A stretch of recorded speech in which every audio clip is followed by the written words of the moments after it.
votes are very important. Your votes count. You know, you can lose a candidate because of one single vote.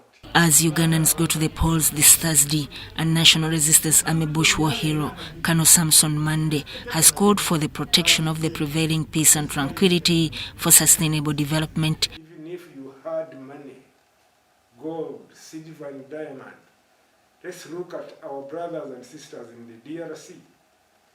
The most rich country, the richest country on earth is the DRC, but they have remained the poorest because they have no peace. They have not known peace for decades.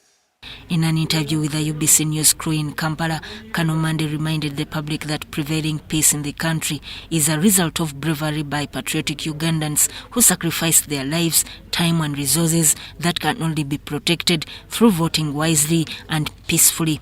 Protecting our gains and mainly protecting peace. That is why I lean to the leader and the party that brought in peace. This country was also in turmoil for many years before we went, and I'm happy to be one of those who went to fight for peace. Monday explained that restoring peace, order and tranquility can be expensive and called for caution as the nation reaches the climax of the voting exercise that began with campaigns that he described to have been peaceful. Once we don't have peace, we don't talk about development.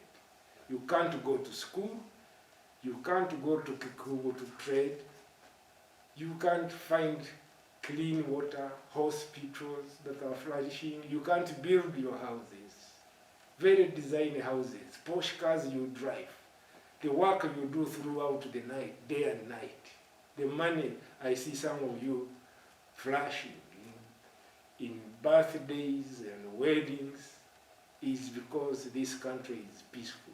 Col Samson Monday, who participated in the Luwero Liberation War and later on went into a 2 decades-long self-imposed exile that ended recently after making peace with government, commends President Yoweri Museveni for ensuring a united and peaceful Uganda. To live as a refugee, I have lived as one, it is very painful.